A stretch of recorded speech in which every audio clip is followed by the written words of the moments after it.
Karibu Sana Club 1999. Please allow me to digress briefly before we move on quickly to today's very hot topic. Now, I'm totally overwhelmed and extremely touched by the response I received from a vast majority of you concerning the weekly intelligence briefs offer. The offer for 2,500 for a whole year's subscription to the weekly intelligence briefs. I took it as an overwhelming vote of confidence in me. And I'm not only touched, I'm extremely humbled. The work I do is not easy, but I believe I was born to do it. I believe it is my destiny. Still, it has its many challenges. It's an ordinary job. And I was very impressed that quite a number of us in Club 1999, especially the older members who have been with me for a long time, are able to empathize and understand fully what I go through to produce the videos that I do, to come up with the content and information that I come up with. And yet we have never sat one day with them for me to describe to them a day in my life. Thank you very much. I appreciate, and may the good Lord bless you abundantly.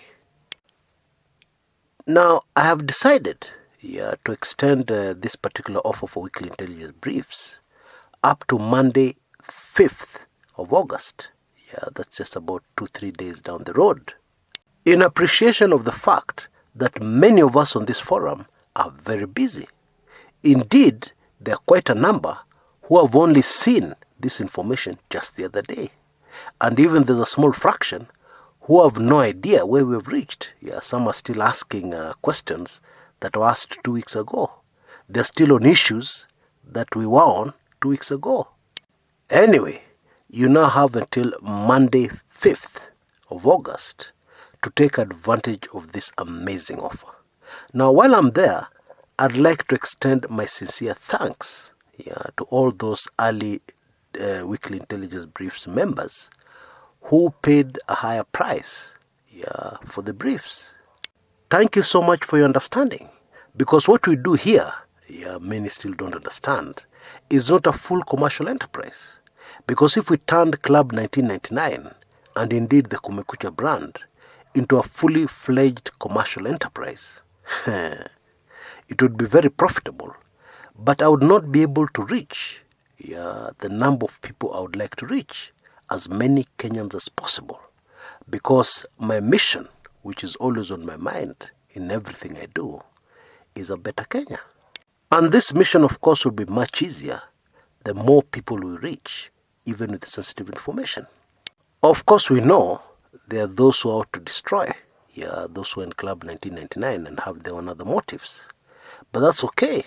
The political situation, fortunately, is changing very rapidly in our country. And my quick advice to them is do something that will stand the test of time.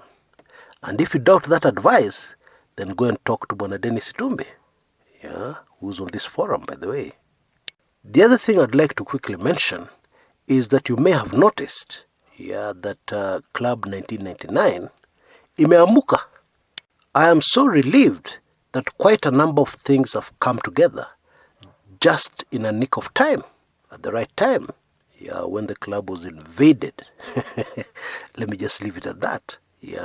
But the result is that the club imeamuka, and you should expect quite a lot of very explosive, good information in the club, even if you don't belong to the weekly intelligence briefs.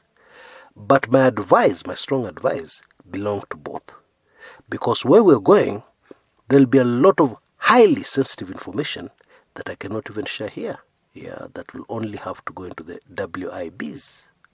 And what is more, you will be supporting my work, which is not very easy sometimes. So with that, let's get down to business. Now, one of the things that happens in politics many times, and especially these days, is that politicians will not tell you what the objectives are and they will do things. And sometimes, if you're not able to get a bird's eye view, if you're not able to put two events together, or 3 or 4 events, then it becomes difficult to read the situation. Indeed, to be a good analyst, you must be able to put everything together because everything is connected in some way. For instance, if you come up with a certain analysis of the situation in the country, you need to confirm it with other unfolding events. Yeah, and many times in my long career, I have come up with some information, maybe even supplied by an informer, a source. Yeah, and sometimes this information has been to put me off track. Yeah, and I've gone ahead, maybe I've released even the information in Club 1999, and then it has become very clear, very quickly, that that information was not correct. And what has always helped me, every time, is this thing I'm talking about. Being able to analyze something and then keep your eyes open, yeah, and try to link, yeah, confirm your information with other unfolding events. Now, on the public channel yesterday, I revealed why President Uhuru visited Tanzania, the real favor he was seeking from the Tanzanians. Now, to confirm that information, I want to link it to another event that took place in Kenya, yeah, a few weeks ago, that caught many people by surprise. Yeah. The singer, the artist, known as Jaguar, was arrested for incitement. Now, it is not easy, it is not common for a member of parliament to be arrested, because members of parliament say all kinds of things. And in many instances, what they say, is clearly incitement, but they don't get arrested. So why was Jaguar arrested? Now, don't get me wrong, I'm not saying what he said was right. No, I'm just saying, going by what happens in our country, if you closely observe presidents, why was he so quickly arrested?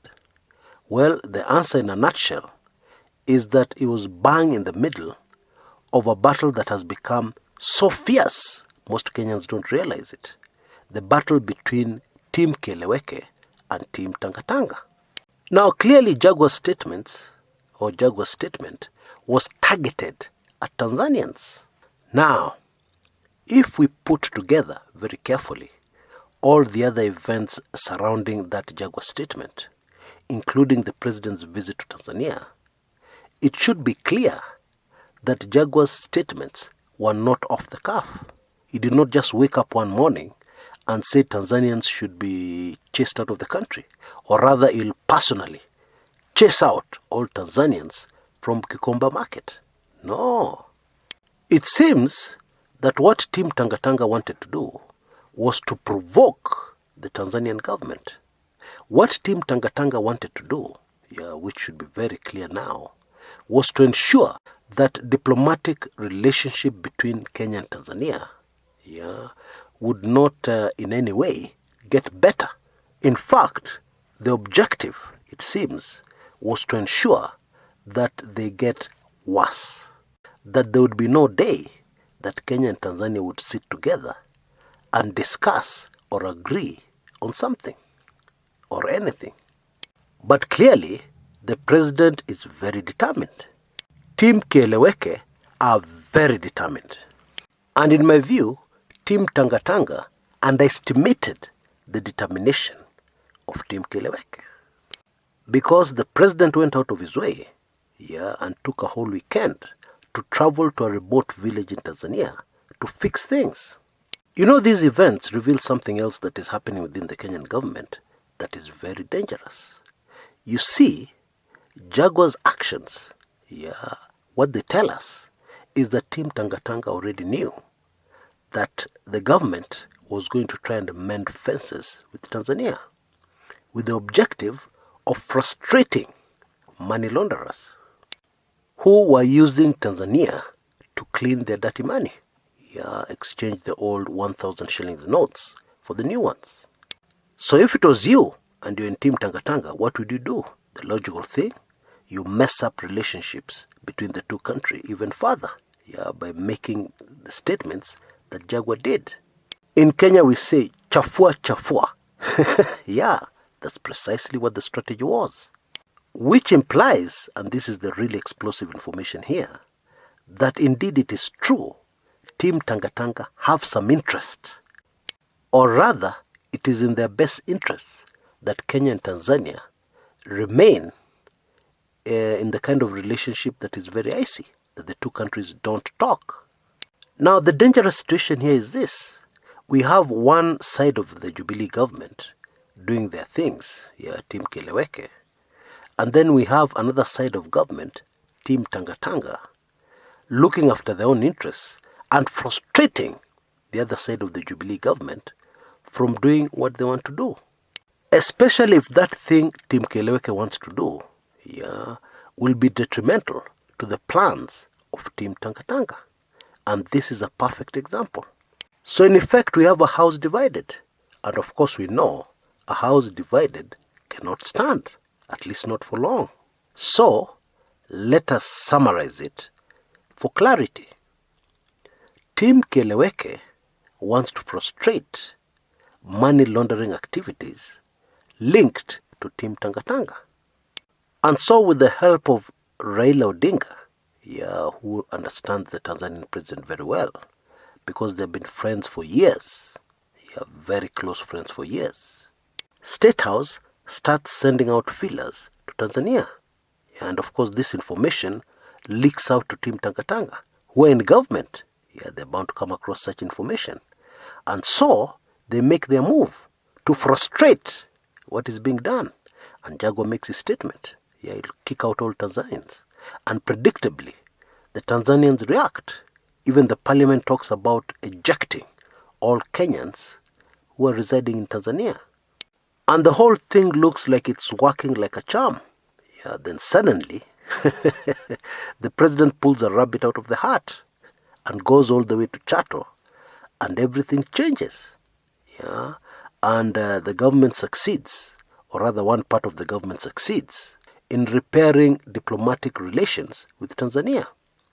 And they manage to achieve the objective of shutting that loophole for money launderers using Tanzania. Game shot. But that is only one battle in the ongoing war. So what will be next? What will be the next front? Who will win the next front? I think the way we are in Kenya, we are in an extremely dangerous situation. Toxic situation, if I can call it that. Until next time, this is Chris Kumekucha.